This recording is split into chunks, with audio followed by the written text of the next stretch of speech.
Major Robert Langston is originally from Puerto Rico. He's lived in San Diego for 12 years to be near his civilian job with the Forestry Service inside the Cleveland National Forest. In August, he was in the Sierra Nevada mountains near Fresno, part of a Guard task force.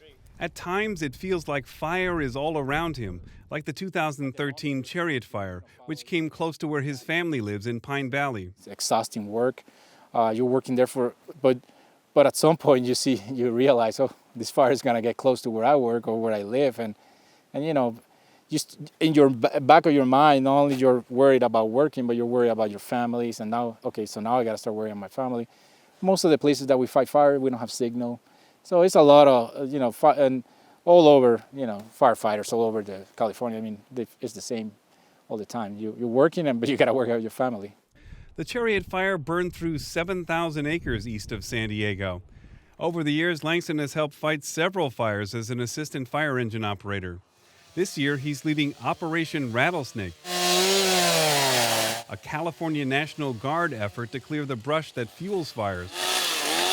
Our level of support has been increasing. We're providing more support to especially wildland fires. So from a firefighting perspective, I mean, for whatever reason, fires are getting more and more intense. In fiscal year 2013, the California National Guard billed the state and federal governments less than $6 million to send mainly Guard air crews to fight fires. So far this year, the California Guard has received over $34 million. Most of that money is for personnel, troops on the ground to fight alongside Cal Fire crews. But for the first time, Guard members are working year-round to prevent fires. Major Langston has a task force of 100 guardsmen who are spending the year clearing brush and felling dead trees, including in the Sierras outside of Fresno.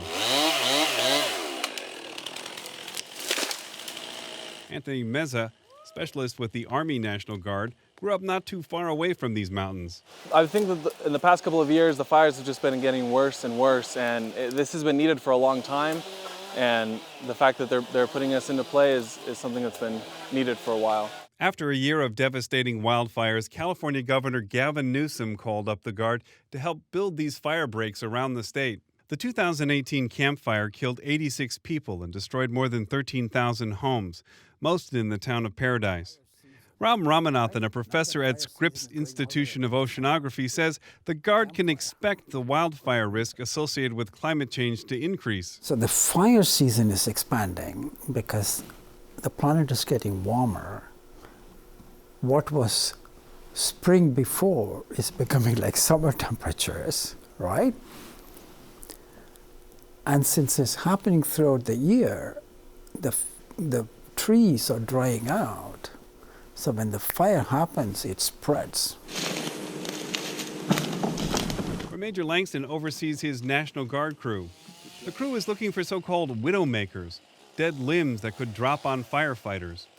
Felling dead trees that can transfer the fire to the treetops, which are called the forest canopy, and out of the reach of firefighters on the ground. A human being can only fight a fire a certain amount of flame height. I mean, when you get into canopy fires, I mean, it's an amazing spectacle because sometimes you can see the canopy burning while under the trees there's no ground fire.